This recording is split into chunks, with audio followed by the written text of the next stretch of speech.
Light 'em up. All right, so we are at the top of the hour. It is 7 p.m. Eastern Time. It's Sunday. It's time for Light 'em Up. And I want to welcome everyone from our live listening audience. And if you're listening to this on the podcast, thank you for tuning in. And if you could be so kind to leave us a review, drop us a rating. We're a small independent podcast. And so we appreciate anyone that can leave us some ratings and help us get discovered out here. We really appreciate it. For those that don't know me, my name is Live with David. I'm executive producer of Light 'em Up, and I will be your host this evening of what will be our bit of a farewell tour for one of Colorcast's preeminent casters, ArmchairHost. He will be running a gauntlet of 3 debates with some old adversaries, ZachCantrell and Wolmer, as well as a new person to Light 'em Up, Trippy. So excited to see him make his debut this evening. Before I continue on the show, I would be remiss not to take a moment to reflect on the life of the great Boston Celtics legend Bill Russell, who passed away today in '88. Passed away peacefully. And for those of you that may not know, Bill Russell led the Celtics to 11 NBA titles, 2 of those being as a player coach, and was a preeminent civil rights leader in the 1960s. As well. And in 2009, he was had the NBA Finals Most Valuable Player Award named in his honor, and he received the Presidential Medal of Freedom in 2010 from former President Barack Obama. So just a wonderful life, a tall figure inside of sport and outside of sport, and a life that will truly be missed. Rest in peace again to the great late Bill Russell. Just invite everyone right now to just join me in a moment of silence as we reflect on the life of Bill Russell.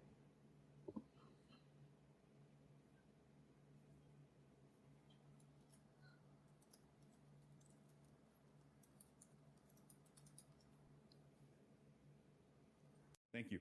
Okay. So there's no easy way to segue from that, but I'm hoping that as we try to do every week here on Light 'em Up, we can bring some entertainment, and just some joy to your week with another exciting episode, our 29th edition of the show here in season 3, episode 4. And we're going to be leading things off tonight with a debate between, again, 2 old foes, 2 adversaries here on Light 'em Up, Armchair Host and ZachCantrell, as they will butt heads on the topic: who is the best NFL player to never win a ring? Armchair Host will be going with Dan Marino, and ZachCantrell will be going with Barry Sanders. So I'm going to bend the rules a little bit tonight, since tonight's show is in honor of Armchair Host, Armchair for every debate. This evening, I will allow you to decide if you want to start or defer. So what is your decision for your first debate of this evening? I'm going to defer to my good friend and excellent debater, ZachCantrell. Okay, awesome. Well, Zach, Armchair, you know how this goes. Armchair, you can go on mute. And Zach, your 2-minute opening statement for our first debate of the evening starts now. So the crowning achievement for an NFL player, obviously, is to win the Super Bowl. To raise the Vince Lombardi trophy, for all the blood, sweat, and tears you pour into being a professional football player, and it all pays off. Players' legacies are often decided by whether they win the Super Bowl or how many times they win the Super Bowl. But football's a team game, and many great players have had Hall of Fame careers without ever having the feeling of being a champion. And no player's ever had a greater career without winning a ring than Lions running back Barry Sanders. Barry Sanders is arguably the greatest running back to ever play the game, rushing for over 15,000 yards in his career, rushing for at least 1,100 yards in every season, having the most seasons of having over 1,100 yards, over 1,300 yards, and over 1,500 yards. He won MVP in '97, a year in which he ran for 2,000 yards. He made 10 Pro Bowls, won 4 rushing titles, and is a member of the NFL's 100th anniversary team. He did this all in 10 seasons, hanging it up at the ripe young age of 31. Perhaps his greatest accomplishment, though, was he led the Detroit Lions to a playoff win, which might be more impressive than actually winning the Super Bowl itself. He's a first-ballot Hall of Famer, ranks in the top 10 every rushing stat you can think of, and was the second-leading rusher in NFL history at the time of his unexpected retirement. But stats alone don't tell the story of Barry Sanders. No running back has ever had a better highlight reel, no running back juked more hapless defenders, no running back outran opposing defenses, and no running back in NFL history had more of a I would pay to watch that guy play quality to him than Barry Sanders. Anybody who watched him run the football will never forget the thrill of the experience of watching what he could do next, because it seemed like every game he had at least one moment that dropped every fan's jaw. He did all this despite playing for the Detroit Lions, an organization so disorganized they could have qualified for federal funds over the last 6 years. Sorry, Patrick. Sanders never played with an elite quarterback, never played for an elite head coach, and played for an organization that never gave him any help. Barry Sanders is always the focal point of every opposing defense he ever played against, and still, no one could stop him. Barry Sanders is the living proof that football is a team game. He's arguably the greatest running back of all time, and he's definitely the greatest player in NFL history who never won a ring. All right. Thank you, Zach. And yep, you're already on mute. Excellent. Armchair host, your 2-minute opening statement starts now. In the game of football, running backs are key. So are defenses. And as my opponent alluded to, it's a team game. Well, in this team game, you have a general on the field, and that general is typically the quarterback, especially on offense. And there was no greater quarterback to not win a title than Dolphins legend Dan Marino. Dan Marino led the Dolphins to 5 division titles, which is unfathomable if you haven't started watching football until recently. Understanding that the Dolphins used to be a proud franchise, a franchise that was a perennial contender. 10 playoff appearances in 17 years with Marino at the helm with virtually no help. None. Mark Duper? Mark Clayton. Okay, Mark Clayton. There, O.J. Yeah, okay. Aronde Gadsden? Scott? Okay, you get the point. There's no one on this list, despite being good quality NFL players, that is a super duper star. No one in Marino's backfield was helping him out the way that Barry Sanders could help out a team. If Barry and Marino played together, they probably would have won. Ultimately, Marino got a chance to sniff the Lombardi, but he didn't get there. 9 Pro Bowls, 3 times All-Pro, 84 MVP. He won countless awards and was the gold standard. 30 and seconds. Realistically is the gold standard for traditional quarterback play. He's from a different era, and realistically, he should have won a title. 10 playoff appearances, 1 Super Bowl appearance, no titles. The greatest player to never win a trophy, Dan Marino. I concede my time. All right. Thank you, gentlemen, for those excellent opening statements. Both may come off with mute. And as you know how this thing goes, your 10 minutes of crossfire starts now. Light them up. Well, it's tough to use the no-help argument when you're describing the Miami Dolphins versus the Detroit Lions, because Dan Marino in his career played for Don Shula and Jimmy Johnson, 2 Super Bowl winning coaches, and he had a better team in 1984 than Barry Sanders ever got to play with. And I would say this, the quarterback has more control over whether his team wins or loses than a running back does. It doesn't matter if you have if you're a great running back. Think of who the quarterbacks were that Barry Sanders played with. He played with Rodney Peete. Andre, where the hell am I throwing the ball? He played with Eric Kramer, also known as Stink, Stank, and Stunt. He had nobody at the quarterback position. Everybody focused their entire attention on Barry, and it's a lot easier to take away a running back than it is to take away a quarterback, and still no one was able to do it. I totally understand the Barry argument. It's just when you're talking about a running back, the running back, he did everything. He did absolutely everything, and Barry was incredible. However, Dan got there. Dan was perennially in contention, and he couldn't get over the hump somehow. And I look at, like, yeah, okay, you say that he had, like, great coaches. Sure, but a great coach doesn't make up for a team made up of also-rans. Like, we're talking about the B-plus of wide receivers for this guy. It's not like he was sitting there with, like, Randy Moss. You know what I mean? And and I know that you've watched, because I'm not going to patronize you and say if you have, because I know you have. Right. Watching Marino, it was appointment TV. I watched Marino put up like 60-something points, no problem. But the guy couldn't get over the hump, and to me, that just I don't know if it's a curse. I don't know if it's the same, or if it's the opposite curse that Tom Brady has. Tom Brady obviously made a deal with the devil. Maybe Marino is his sacrificial lamb. Whatever it is, he couldn't get over the hump. He made it. He made it once. And to Barry's credit, Barry made it to the playoffs and they won a playoff game, but Barry can't do that. He's not and it's not his fault, but Marino could attempt and he couldn't. He couldn't get over. He just ran into buzzsaws all the time. He didn't get over the hump. And here's my thing. Barry Sanders, you brought up highlight reel, you brought up appointment television. There's no player, arguably, in NFL history that was more appointment television than Barry Sanders. You're talking about a guy who changed direction quicker than any running back ever. You're talking about every game he's making a juke move or he's outrunning somebody. He outran a New England Patriots defensive back, made him turn around in a spin and could not tackle Barry Sanders. You talk about that playoff game against the Cowboys in 91. He had a run where Tony Casillas had his back to him by the time Barry Sanders was done with that long touchdown run. And the Detroit Lions won a playoff game. This is the Lions don't win anything. And for Barry to get them to the NFC Championship game is pretty impressive stuff. But don't take my word for it. Matt Millen said when God created Barry Sanders, even he didn't know what he made. John Madden, the legendary John Madden, who's seen every great running back in the history of football, said Barry Sanders was the best pure runner he's ever seen. That's pretty strong stuff. And here's Dan Marino. His first 4 years, he averaged 36 touchdown passes. He had an amazing 1984, 48 touchdown passes. It was great. But the rest of his career, he only averaged 21 touchdown passes a season. That is below average numbers for a quarterback of these days. And think of the interception totals. He threw 20 interceptions. He threw 22 interceptions. He had, toward the end of his career, he had a season where he had 12 touchdown passes and 17 interceptions. His touchdown-interception ratio would be embarrassing if he was playing today. And I'm okay. We're going to go playing today. I don't know if Barry would have been able to make mincemeat of some of the size that, like, is Barry getting through Ray Lewis? I don't know.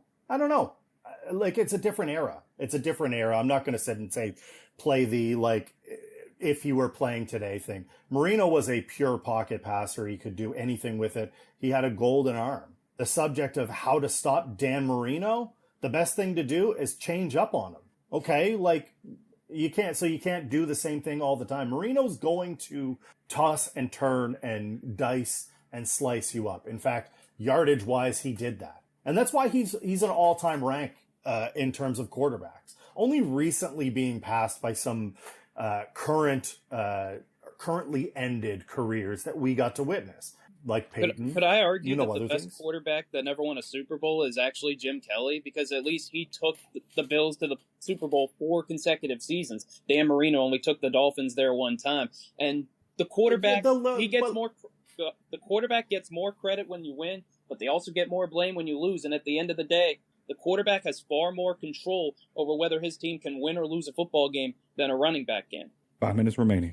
And that's why I don't think Barry's the most, he's an impressive player. Sure. But what was he supposed to do?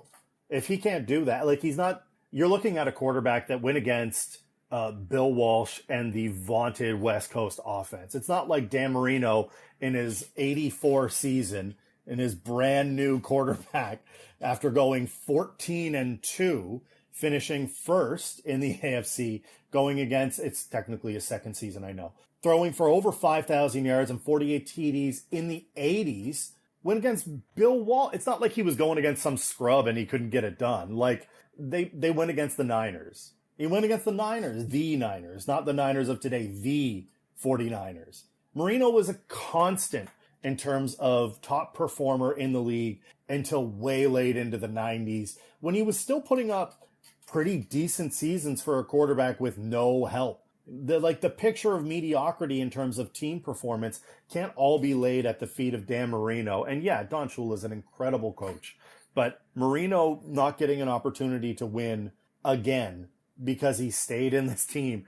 If he played today, he would have requested a trade to a contender, even though they were contenders. Yeah, Barry would have too. Barry should have. He needed to get the hell out of Detroit. So just about everybody who goes there needs to get out of there. But here's my big comeback point is when we talk about the greatest quarterbacks of all time, you're probably going to go a while before you list Dan Marino. He's a borderline top 10 quarterback of all time at best. Barry Sanders very well might be the best running back to ever do it. He's one of 5 guys to ever rush for 2,000 yards. His average season was a 1,500-yard season. He averaged 100 yards rushing per game. This despite that everybody who played against the Lions put 8, 9 guys in the box because they have no quarterbacks. You're telling me Scott Mitchell is a guy who's going to spread out the defense? You're worried about containing Andre Ware or Rodney P? The degree of difficulty that Barry Sanders had to go up against opposing defenses was higher than the degree of difficulty that Dan Marino had to go against opposing defenses. And by the way, in the primes of their respective careers in the 90s, Barry Sanders made the first team 90s all-decade team, even ahead of Emmitt Smith. Dan Marino did not make that team. Dan Marino, just as an FYI, still today, including going after. This is after we've gone into a completely pass-happy league where people are slinging balls left, right, and center. When he wasn't, had 420 touchdowns. That's good for 7th all-time, still today. Ahead of Big Ben, Matty Ice, Eli, Fran Tarkenton, Matthew Stafford, and John Elway, who have all done significant things otherwise. Only people ahead of him are people that are either currently playing Brady and Rodgers and recently retired. Manning, not recent, Favre is retired now, and Drew Brees. Drew Brees, who always was passing the ball. Drew Brees did nothing but pass the ball. Even with Alvin Kamara, he passed the ball. And in terms of yardage, also top 7 passes. Like we're talking, you say he's not. I'm gonna call you out your top 10, borderline top 10. No, he is firmly in the top 10. And I would tell you this right now. If you give me the option between Dan Marino and Phillip Rivers, I'm taking Dan Marino like a bullet all day long. Brady, Manning, Montana, Elway, Rodgers, Brees, Favre, Staubach, Unitas. These are all guys that are at least better than Dan Marino. And in a 5-season stretch, 4 out of those years, he threw at least 21 interceptions. There are a lot of ways to win football games. Turning the ball over is not one of those. And I know he put up a bunch of stats. He did throw 420 touchdown passes. I can't take that away. But you have to remember, the Dolphins, especially back then, threw the ball about 80% of the time. So it's like Texas Tech with that, other than Patrick Mahomes. Yeah, those guys put up 1 minute remaining. But how impressive is it really when you're throwing the ball and doing nothing but throwing the ball? Barry Sanders played 10 years and recorded an incredible career, but he gave up on football. He quit. And I can't tell you that he's not justified in not playing anymore. I can't tell you that it's not his prerogative to not play anymore. Marino tried to win a championship for 17 straight years. He got to the playoffs in 10 of those. He hasn't been back to the Super Bowl except recently as a commentator, as a guy watching other people getting to play in it since the early 80s, since I was a baby. 10 seconds. Marino is the greatest. He gave it his all. 17 years. Barry 7 did extra. more in 10 than Dan did in 17. 1 playoff win. That's the Lions. And that is time, gentlemen. That is time. Armchair, I'll let you try to respond to that with your 2-minute closing statement, which starts now. Look, we're not going to debate whether these two players aren't great, because clearly they were exceptional. Barry Sanders, Dan Marino, these are people that as a child, which many of you may not have understood the joy of watching these guys play. I got very few games up here. In Canada, we got Bills games because they're close to the border, and we got Patriots games if we were lucky, but they were awful until Brady. We got Dolphins games. You know why we got Dolphins games? Because Dan effing Marino. Marino was a pop icon. Marino was a incredible football player. What Marino isn't is a champion, and that's sad. Marino deserved the ring. Marino worked his tail off for the ring, and the organization let him down. The Miami Dolphins didn't do enough to support Dan Marino when they had him, and I bet you dollars to donuts, if you go back in time and ask the front office, should you have helped Dan more, the answer would be unequivocally, hell yeah. You can scream it from the rafters, you can give me a Dan Bryan, yes, yes, yes, but it didn't happen. There is no championship ring on Dan Marino's finger. There's a Hall of Fame ring, there's no championship ring. And he wears that like a scarlet letter everywhere he goes. He is absolutely a top 10 quarterback, and I concede the rest of my time to my good friend Zach Cantrell. All right. Thank you, Armchair. Zach, your 2 minutes starts now. No doubt, Dan Marino is one of the greatest quarterbacks in NFL history. He took the position to a different level, and he would absolutely translate well to the modern era of pro football. However, Marino gets remembered as an all-time legend when the stats reveal him to be closer to a really good, but not always great quarterback. After his first 4 seasons as a starter, he only had 1 season where he threw for 30 touchdowns or more, and over his last 5 years, 92 touchdown passes, 84 interceptions, an impossibly poor touchdown-to-interception ratio, which elite quarterbacks would never do today. And when we list the best quarterbacks in NFL history, Tom Brady, Peyton Manning, Joe Montana, John Elway, Aaron Rodgers, Drew Brees, Brett Favre, Roger Staubach, Johnny Unitas, Bart Starr. That's 10 I can think of immediately. that are better than Dan Marino. Bottom line is he's not even close to being the best quarterback of all time, while Barry Sanders is at the very least a top 5 running back of all time. And it's hard to be the best player that never won a ring when you're maybe a top 10 quarterback of all time.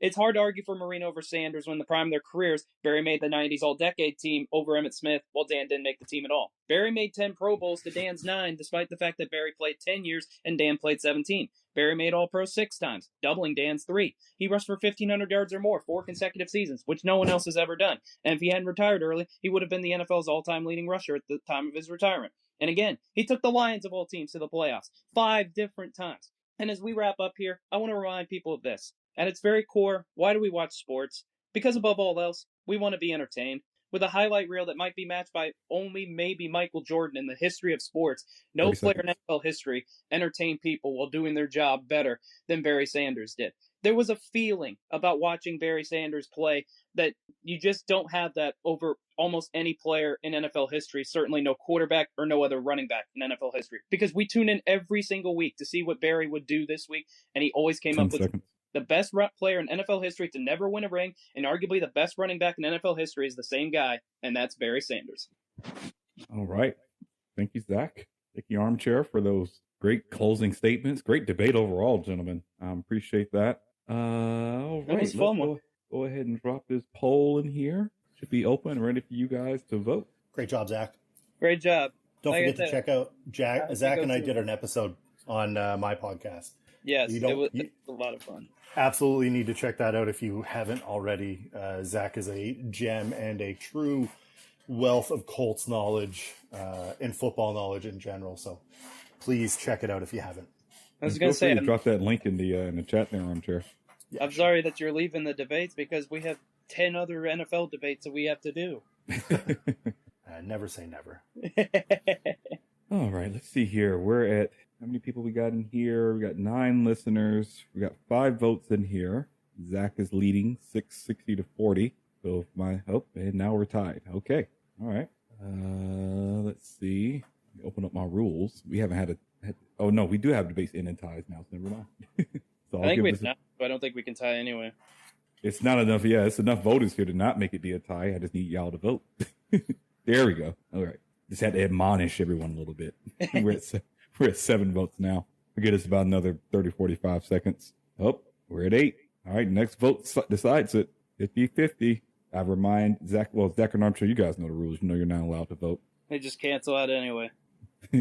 Well, no, because Armchair will vote for you. So that's correct. Okay. Bring back people being able to vote for themselves.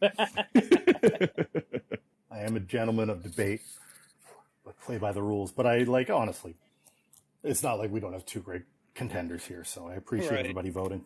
Yep. Y'all are holding steady at 8. I will give. I only see 8 in the chat on mine right now. Same. Oh, it is? See. Yeah. Okay. Colorcast, fix your app. All right. Well, I think I will call it in 3, 2, 1. All right. Well, gentlemen, this one's going to end in a tie. How Canadian, huh? How Swiss of us. How Swiss of us probably is a more fitting. Yeah, really. More fitting. But all right. Well, Zach, thank you for starting us off here with a really good debate with Armchair. And I'm sure I'll definitely see you around on a future episode, my friend. Hey guys, it's Lily Schumacher. When I'm not debating, you can find me hosting Pitches Be Crazy every Thursday night at 8:15 p.m. Eastern Time, and co-hosting Bat Flips and Chill with John Ball every Tuesday at 9 p.m. Eastern, live on Colorcast. Thank you so much for listening to Light 'em Up. Now, let's get back to the action. Okay, so that is debate number 1 in the books. We are now going to bring on, I did some math today, Trippy is going to be our 50th debater. Actually, no, 51st. Yeah, I did my math right. He's the 51st. Either way, it's still impressive. 29th show, we've had 51 different people appear on here. So I'm going to bring in Trippy for our 51st ever debater to appear on Line 'em Up. And he, as he gets settled in here, he will be debating Armchair on whether or not baseball should do away with the unwritten rules. So Trippy, are you here? Can you hear me? Yeah, I missed the last couple parts, but I definitely could use that a little bit one more time. Yeah. No, I was just welcoming you on here. You're the 51st different caster we've had on the show, so appreciate you coming on. Thank you. Yeah, no problem. And so here we go with our second debate between Trippy, who's making his LEU debut, and Armchair as they debate, should baseball do away with unwritten rules? Should you pimp your home run, so to speak? Should you steal signs if you're on second base? Should you look back while you're at the plate to see what the catcher is doing? All of these are unwritten rules in the great sport that is baseball. And these two will be debating whether or not baseball should or should not do away with them. So, Armchair, again, since we're honoring you tonight, you will be able to choose if you want to start or defer. What is your pick, my friend?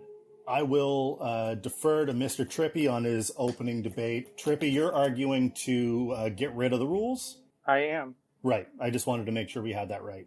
Perfect. Yeah. Definitely. You're up, pal. All right. So, Trippy, how this goes, you get a 2-minute opening statement, and I'll give you a warning at 30 seconds and then 10 seconds. All right? That sounds good. Okay. Your 2 minutes starts now, my friend. Thank you. So I remember reading this book, and this manager from the 1900s used to coach the New York Giants, saying, like, why do you carry a rule book around you? Because I want to find a way to break them or bend the rules. So this is the reason why we should get the unwritten rules. So many reasons why we should get rid of them. First of all, you want to attract young people of color. You want them to have a lot of flair, a lot of fun. But unfortunately, with baseball nowadays, there's issues with just attracting young players because you can't have fun and you can't just do anything right. So yeah, I believe that there's so many unwritten rules that you should get rid of. Like, for example, eating from a 3-0 count, be able to swing at the first pitch. Because in baseball, being a former baseball player myself, you're taught not to swing at the 3-0 count. You should be able to do that because if you want a game with flair, a game with a lot of fun, there's reasons why you should be able to do whatever you want to do. It's not disrespecting the team. It's not disrespecting the game. If you want to attract younger viewers, you should be able to get rid of the unwritten rules. And I yield my time to ArmchairHost. All right, Trippy coming out here with a short and sweet opener. Love it.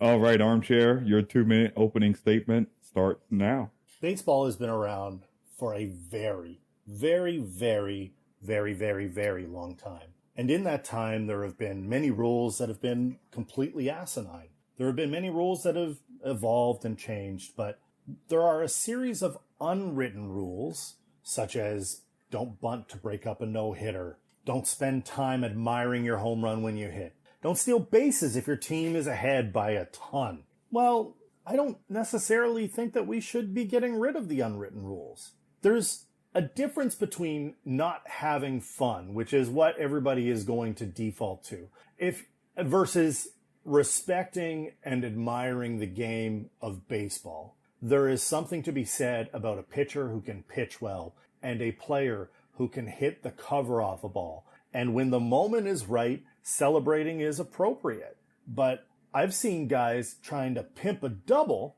and that, my friend, is top bullshit. I don't think that you should be pimping doubles. I don't think that you should be bunting to break up no-hitters because it's cheap. If you want to be the absolute best, and I'm going to quote some Ric Flair here. I hope you guys are all ready. If you want to beat the man or be the man, you got to beat the man. Woo! I couldn't do it without the woo. You absolutely need your unwritten rules. There are written rules for a reason. The unwritten rules are to preserve history and dignity in the game of baseball. It is not a way to stop people from having fun, and baseball's problem isn't unwritten rules, it's marketing. Marketing is the biggest issue in baseball, and it has little to do with guys not bunting to break up a no-hitter. I yield the rest of my time. All right. Well, there we go. Okay. All right, Trippy, you can come off of mute.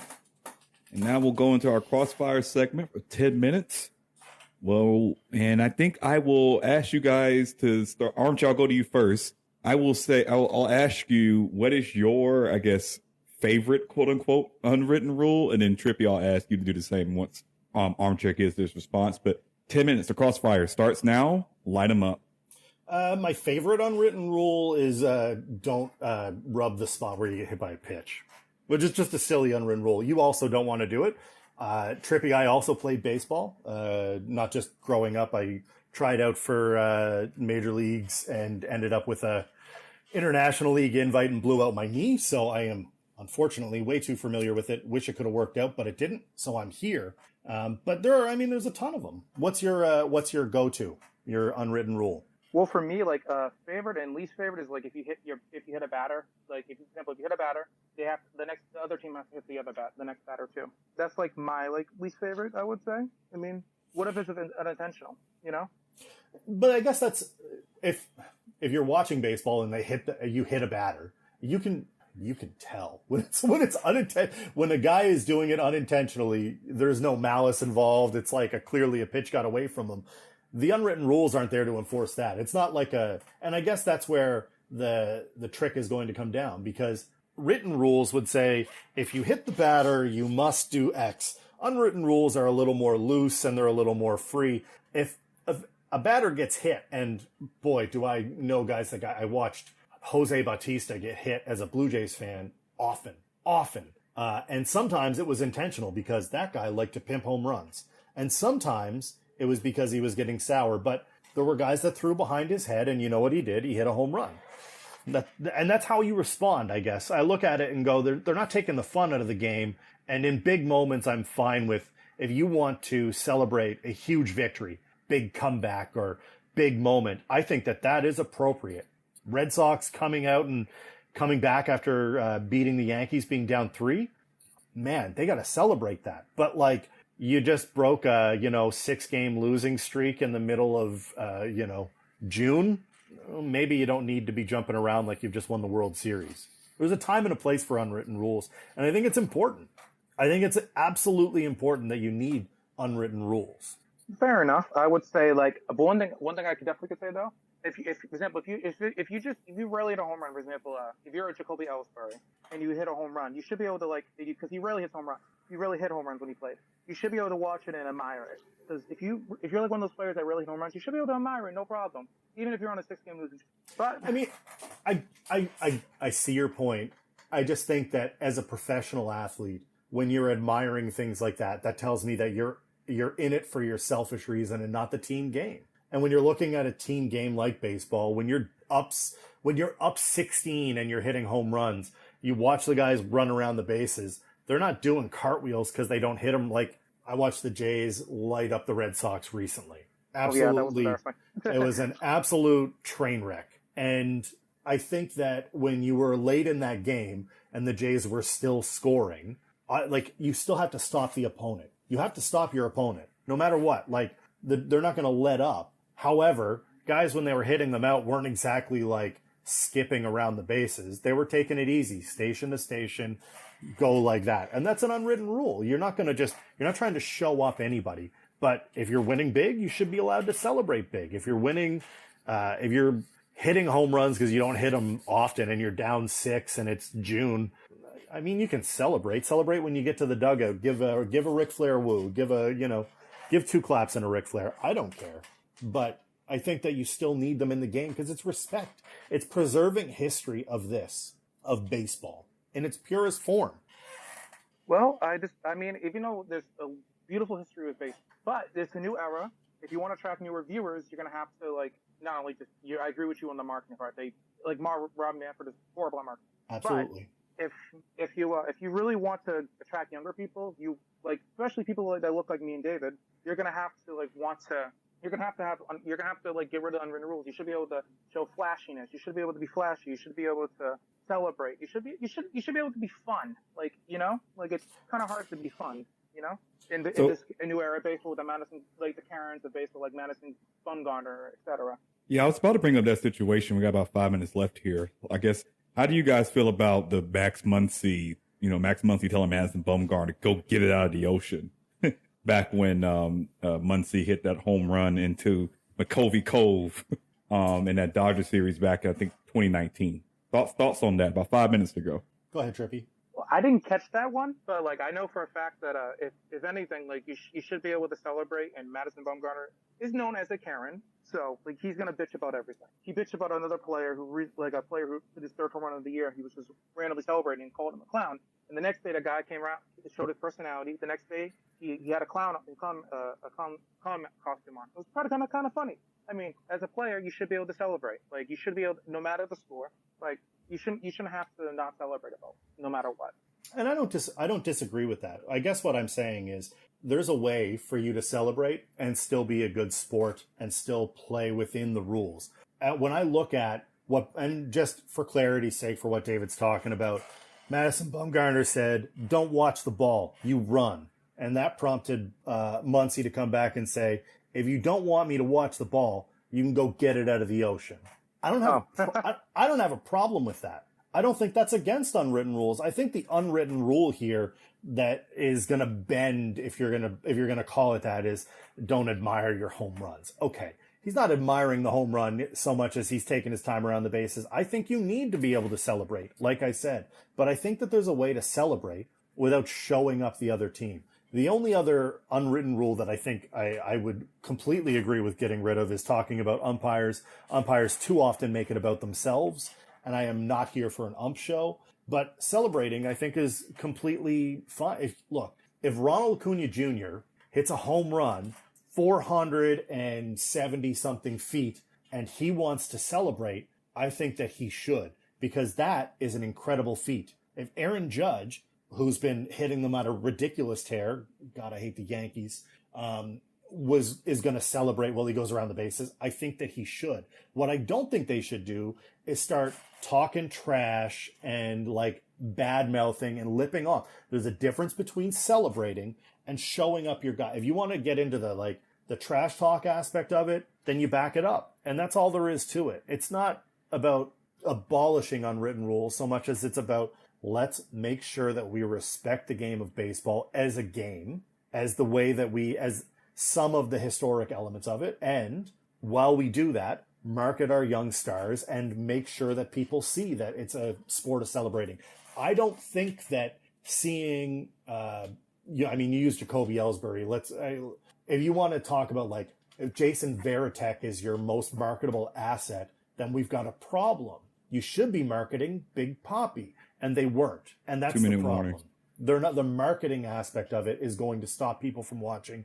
Not pimping home. If the ball's hit out of the park, and I'm sure you've been to a ball game where you've seen a home run hit, it's loud. It gets the fans energized. The only thing that's stopping you from growing the game at this point is marketing it to the right people in the right ways. Fair enough. And to clarify the Jason Varitek comment, even though they did market David Ortiz very well, but after David Ortiz, they have not been marketing their stars well. And I fully agree with you on that. So at least he had personality, was able to market himself to a mainstream audience. A lot of times with this nowadays, a lot of the newer stars don't want to do as much media as I would say. But getting back to the point, Reggie Jackson, if you guys remember, Reggie Jackson, Richie Henderson, they both do not fall down with the baseball. Reggie Jackson will hit a home run and will literally sit there and watch it right from home plate most of the time. Ricky Henderson would do something similar, and he would steal at any time, no matter what. So I feel like this unwritten rule should not have to be followed. There's some things I agree. There should be history.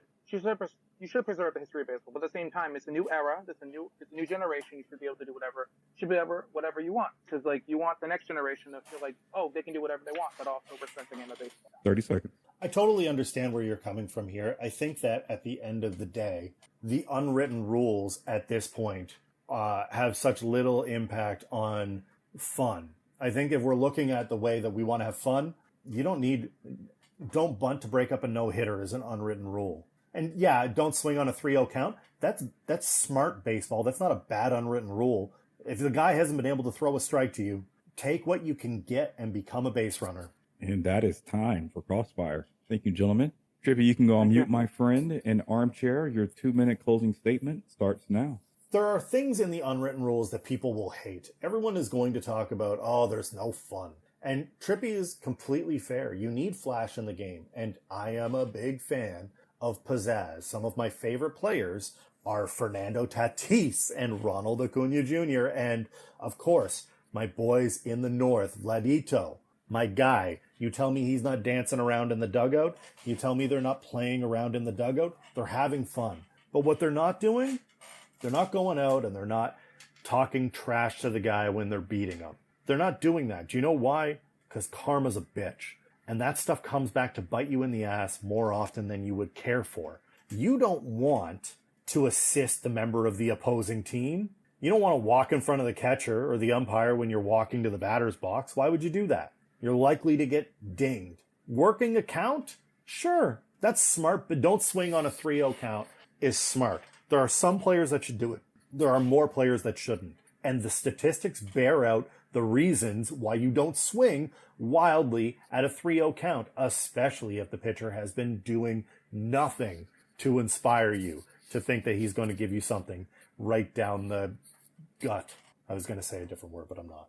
Unwritten rules are the only way we preserve history while still moving the game forward by marketing and celebrating and enjoying the players who play it so eloquently today. Baseball would not be as much fun if it were not for the likes of Ronald Acuna Jr., Vlad Guerrero Jr., Bo Bichette, Fernando Tatis, and I could go on. It is not about legends and keeping old tropes alive. It is about preserving the history of the game. I concede my time. Thank you, Armchair. Trippy, your 2-minute closing statement starts now. I'm going to name these 3 baseball players right now from certain eras. Ricky Henderson, Jackie Robinson, David Ortiz, Jose Batista. Those players brought the next generation to be able to show flash. Yes, I mean you should be able to rub it in somebody's face if they won or lost. Like, how do you think boxing's so big? Why do you think Floyd Mayweather made the money he made? Because he talked a lot of trash and backed it up every time. So if you're winning and you're talking trash, you should have every right to talk trash. It's not nothing being a sore loser. It's also about the entertainment aspect too. Everybody claims, oh, baseball is boring, but in reality, a lot of the reason why baseball is not as marketable and as boring is and unwritten rules, because a lot of times you can't talk trash.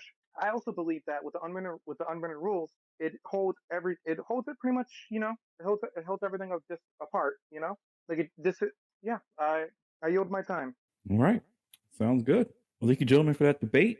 Let me go grab our voting links. Great debut, Trippy. Oh, thank you. I appreciate that. I definitely bombed, but man. It's okay.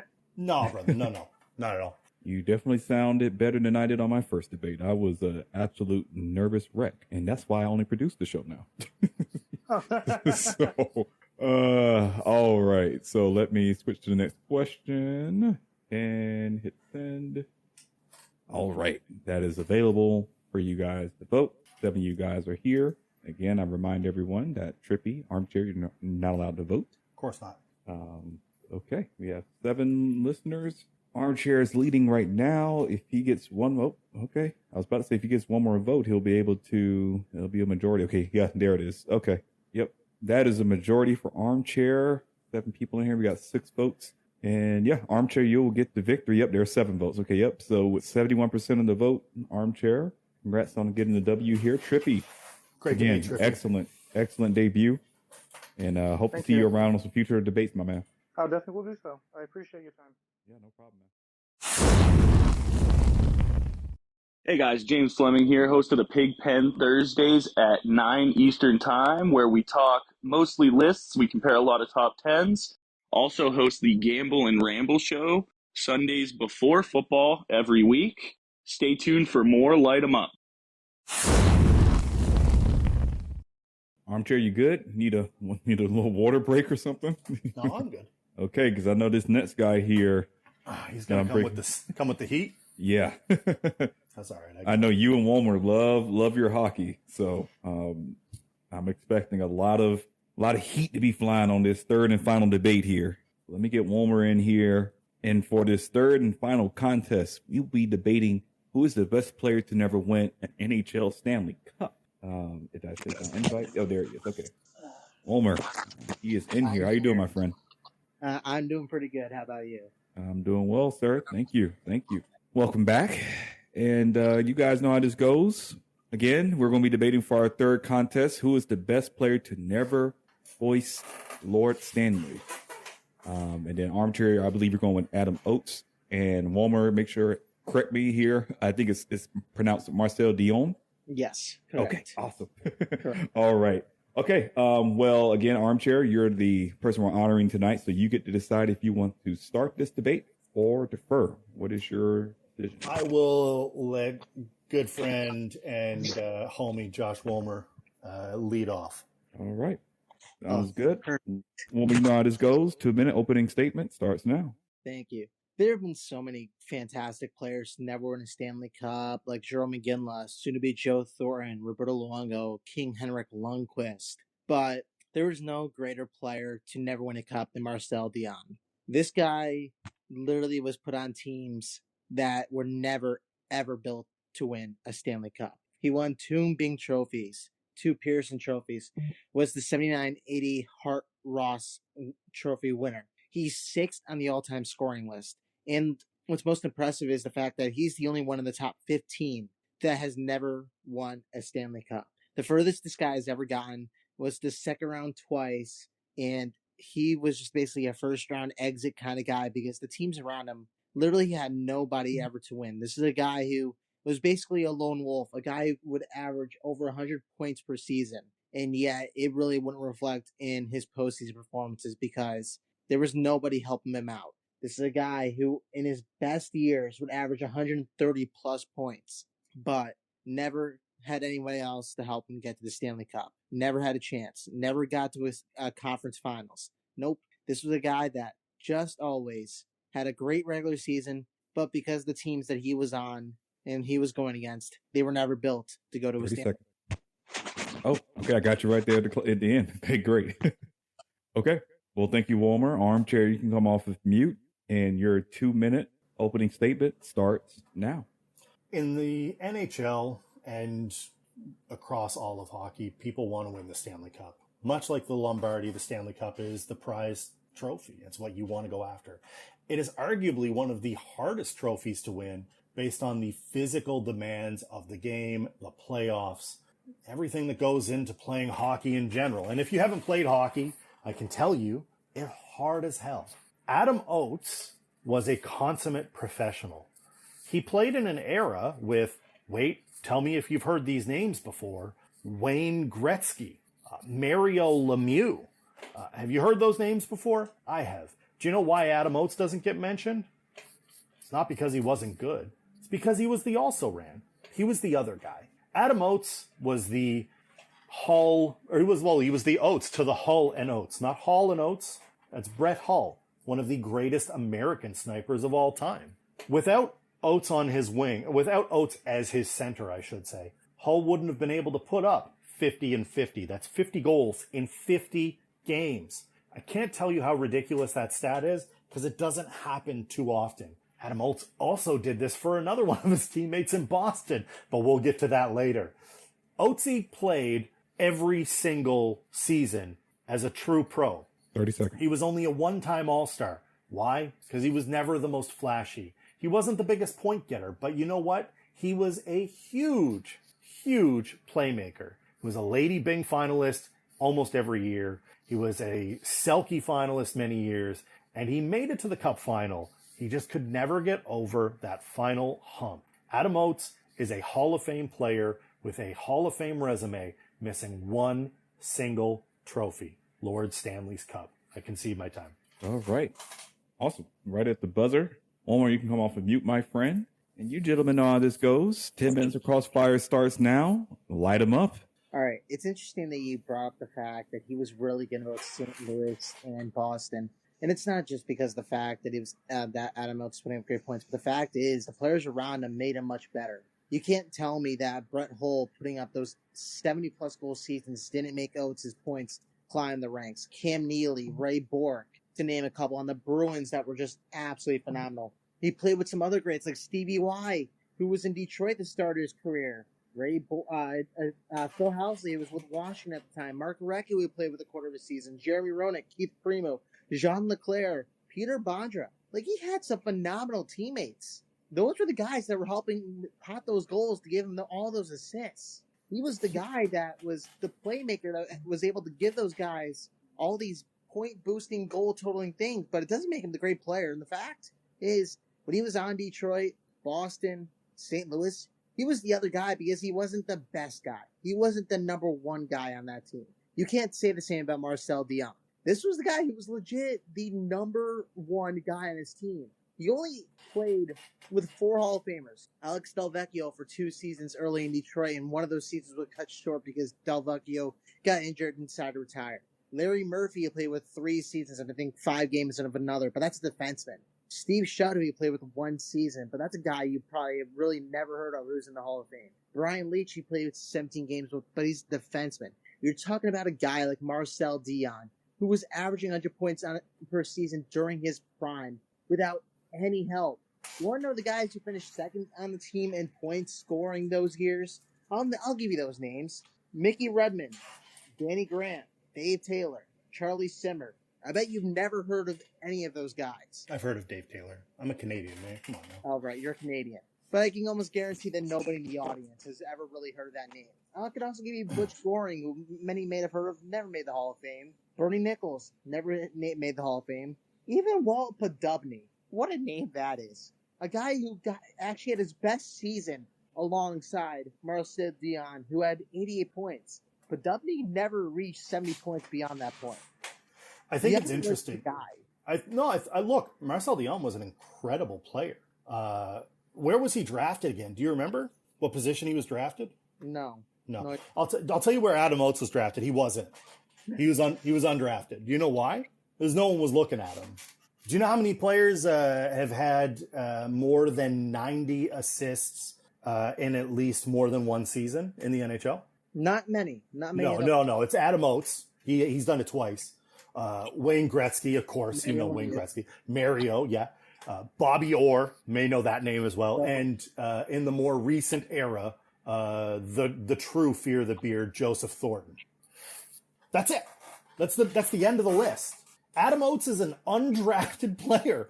And I know that you're saying, oh yeah, without, he joined all these guys and they made him better. No. Oates is an elite playmaker. And the reason that the guys excelled the way they did is because of that. And Detroit has regularly come up and said, you know what? I would take back the trade 100 times over if I could, because they didn't want to let him go. They weren't sure he was going to fit into the system because Detroit was running, I think it was Jacques Lemaire was the coach at the time, was running a grinder kind of team. It was a team that was in jeopardy of moving away from Detroit because of how bad their teams were. It was during that era, and they were it's awful. We didn't look at Adam Oates as anything. So they moved on. And I'll be honest with you, in the era that we're talking about, not for Marcel Dionne, but for Adam Oates, scoring wasn't exactly at a premium. There were a couple of years there where it was pretty good, but we're also talking about going into the trap era and the dead puck era, where guys were like the tail end of his career, or the meaty chunk of his career. He wasn't in a high scoring era. The 70s and the 80s, he put up 80 points. Are you kidding me? Wayne would do that in a period. Marcel Dionne is an incredible player, but Marcel Dionne played from 72 to what, 80, 89? 88, 89 where he was hurt, yes. Right. And injury aside, he probably could have gone longer. Oh, he easily could have. And the fact is, even late in his career, he was still putting up a ton of points. Even his play was slowing down, but he was going against some of the most fierce defensemen in history at that time, who were literally in the beginning of their careers. You can't tell me that Adam Oates is all that special, especially when he played an era where it was so much easier for guys to move teams, so much easier for guys to go and sign new contracts. The fact he's is, an undrafted free agent, Wilmer. He was a nobody, and he's a Hall of Famer. 4:30 to go, gentlemen. 4:30. The final 9 years of his career, Adam Oates could have played anywhere he wanted to. That was because free agency was a thing in '95.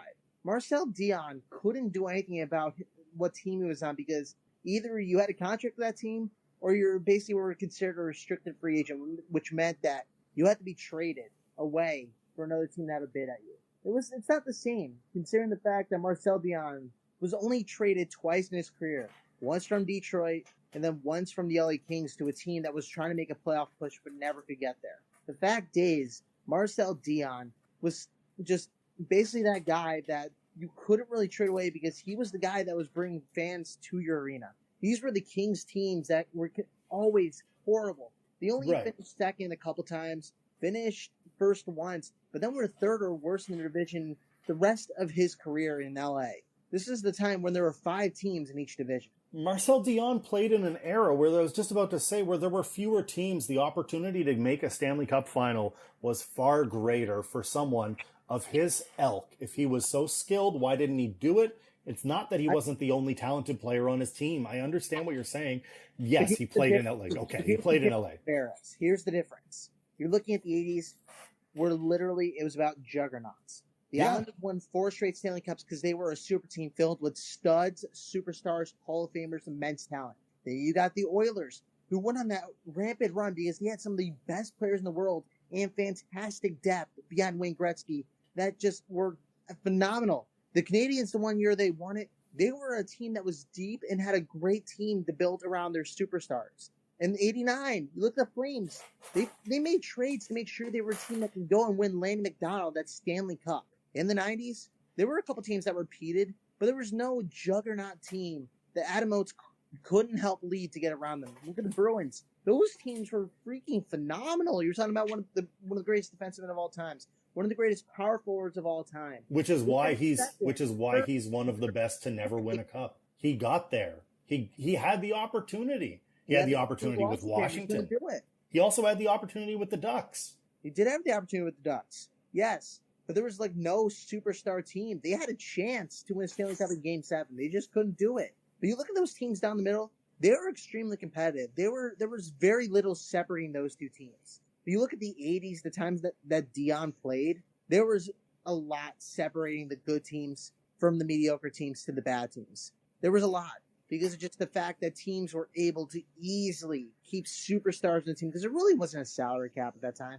You weren't paying attention to how much you were paying players. You're able to keep guys through the draft, which had numerous rounds, to keep guys and trade for guys to keep their rights, to make sure you're able to keep them on your team. Dionne was even a part of one of the greatest comebacks in a playoff game in history. But the fact is, the Kings never, ever got him supporting cast that even had a chance to even think about competing for a Stanley Cup. That was the reason why he never got there. It's because there was nobody else to help him out. Adam Oates had everything around him to help him out. And the fact is he couldn't do it. You can literally go and look at every single roster and notice that there were other two superstars that were able to help pull that team together. Which is why it's the most criminal reason that he didn't get there. The Washington Capitals, that playoff, it does the Womer, because you're discounting, you're elevating other stars as if they were the only reason that he got there, and they didn't carry him. 21 games, 6 goals, 11 assists for 17 points in 97-98 with the Caps. He was also a perennial playmaker. He was also the reason that you win faceoffs. He was a defensive faceoff specialist. Scoring isn't everything, and you know that. And it is so hard to quantify what Adam Oates meant to his teams. And you can read it. It's in the articles. Brett Hall talks about the most incredible players he's ever seen. And it's Gretzky. And then you know who it is? It's Oates. It's Oates. He's one of the smartest, most cerebral players. And he went to... He went to RPI. Come on. I gotta stop it there. Stop it there. As expected, an intense crossfire segment. Thank you, gentlemen. One, we're going to ask you to go on mute, and Armchair, you can make your 2-minute closing statement starting now. Adam Oates is not going to be someone that comes to mind immediately. And I understand it is really easy to go with the guy who played on the awful teams and the woe is me on the superstar that has to stay on this horrible roster, and I can't do anything. I get it. Adam Oates was there. Adam Oates was a carry. Adam Oates was a locker room leader. Adam Oates was a cerebral player. Adam Oates is a Hockey Hall of Famer. He is no one that should be considered a nobody. Okay, he has also had a coaching career. He still put up 1,400 points, 1,420 to be exact, despite the fact that he played in an era where scoring was heavily redacted, with incredibly large goalie gear, laughable goalie gear. Marcel Dionne played in an era of hockey where goalie pads were phone books, and he played in an era of hockey where juggernauts truly did exist. Those Islanders teams and Montreal Canadiens teams were certainly formidable, and they would have absolutely denied any opportunity for Marcel Dionne to get a Stanley Cup. However, Oatesy got there. He got there twice. and he couldn't get over the hump. And it's not for lack of effort. The fact that he did it twice, the fact that he was always the guy that the people were looking for, the fact that his passing was so silky smooth and icy, I just don't see how you could not say that Adam Oates is the guy who should have won a cup but hasn't.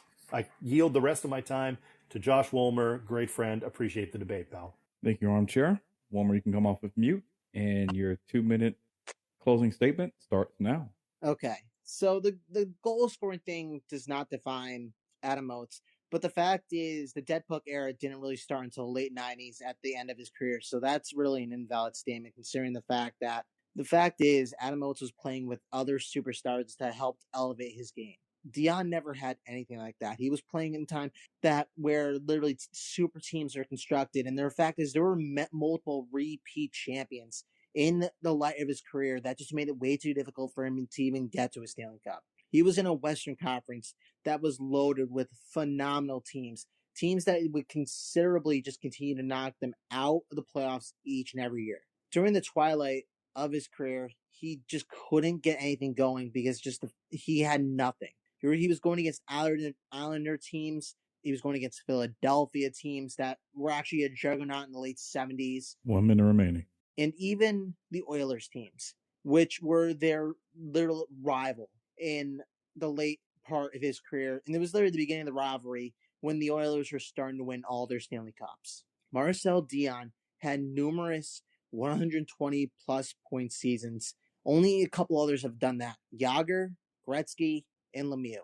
There really weren't many others that played at the level that this guy did. Sure, the goalie equipment might stand a change in the fact that Dionne probably wouldn't have done the same thing in the 90s, but the fact is at the time, he was generational. A guy that just couldn't get there because he never had the help that 15 other seconds. guys did have. I'm going to steal the rest of my time. Also, quickly in the chat is a present for you, Armchair. I hate to break it to you, but it is super glued shut. I don't know if you can get it open, but it's from all of us. Oh, you shouldn't have, buddy. You shouldn't have. That's fantastic. I had to have a little fun right there. Let's get this vote in, and then Great debate, pal. Great debate. Great debate, dude. And then Armchair, I'll leave the end of the show for you to kind of just give some parting thoughts. David, if you want a quick name for your title, just never had any support, because I feel like there was multiple of that in this episode. What was that? Never had any support.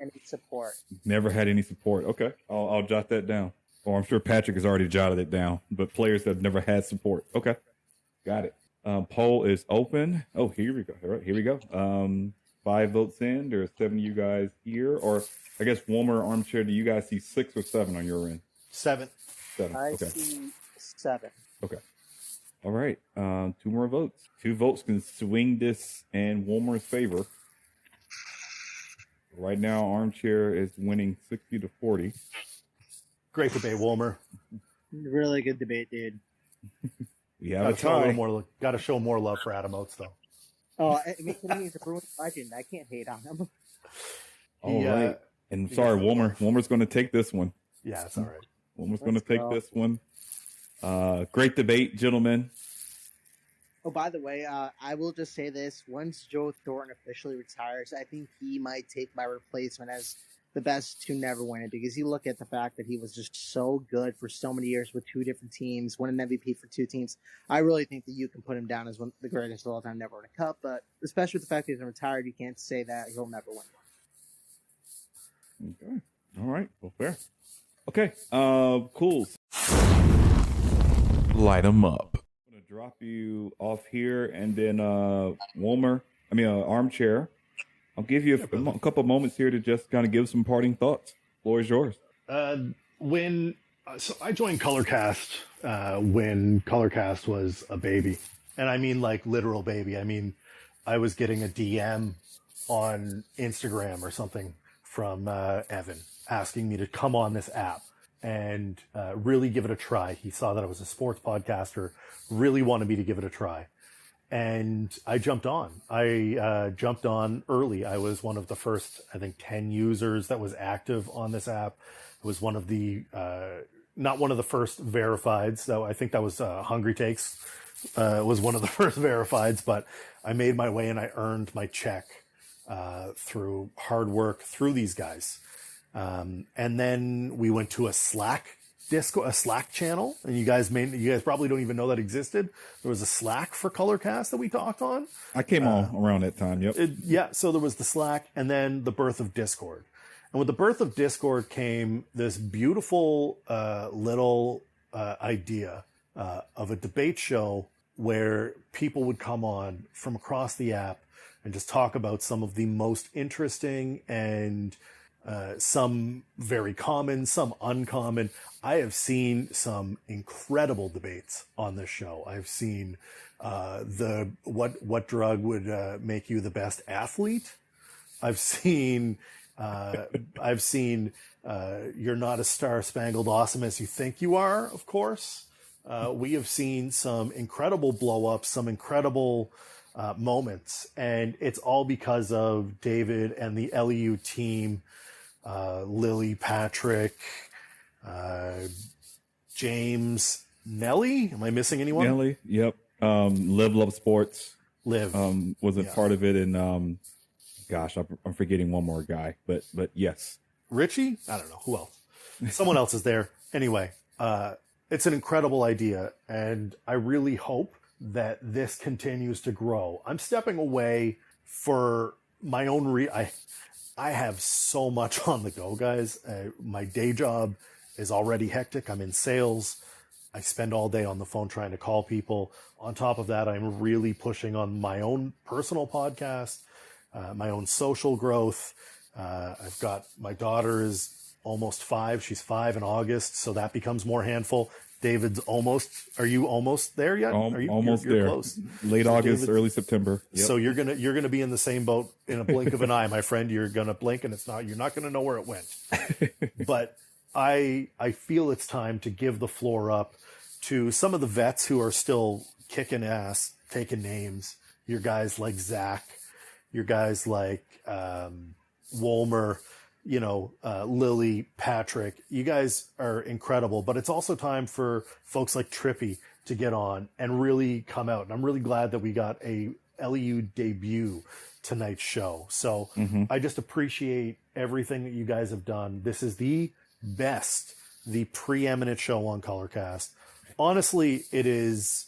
It's my favorite thing. I won't be on the app as much going forward. I will still be in the Discord. You can always tag me.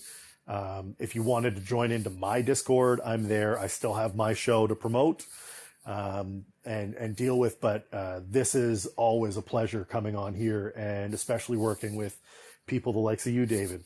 You do an incredible job at this show, and it wouldn't be the same without you guys doing it. So I thank you, and I concede the floor back to you, my friend. All right. Well, thank you for those heartwarming words there, Armchair. I'm sure I can speak on behalf of the entire Colorcast community that we certainly appreciate having you as an OG here on the platform, encouraging people and just kind of helping us find our way as we find our voices here on Colorcast and start podcasts. I mean, I'll speak for Light 'em Up. I mean, just you and our like one-on-one conversations about you encouraging me to kind of keep after it, and that, we're doing well. That meant a lot because I look up to you and the likes of High Low Sports and Hungry Takes, and how you guys were, again, the OGs to help grow this platform and to, make it to what it is today. And I know we have thoughts and opinions on where Colorcast should be going and whatnot, but I think what it came down to at the core of it is that we all put egos aside and wanted to see a rising tide lift all boats, so to speak. We wanted to see everyone be successful on here. So Armchair, I just thank you for being part of the culture that is Colorcast, and certainly wish you all the best in your personal endeavors as well. So thank you. With that being said, our beloved Stone Sports is still out camping. I have spoken with him today. He's still very much alive. He went back in town today to get some beer, get some ice for the beer back at their campsite. But he is enjoying being dark and just enjoying the elements. So no cool him down tonight, unless my beloved co-producer Patrick Rush wants to take cool him down. But if not, we are going to call it there. And again, my name is Live with David. Thank you for listening to tonight's episode live, or if you listen to the podcast, thanks for tuning in and downloading it. Please share this show with your friends. Leave us a review. We are on all the major podcast platforms and YouTube. So appreciate all the support. And I'm looking forward to you all joining me next week, what will be episode 30, believe it or not, of Light 'em Up. And again, thank you so much for listening.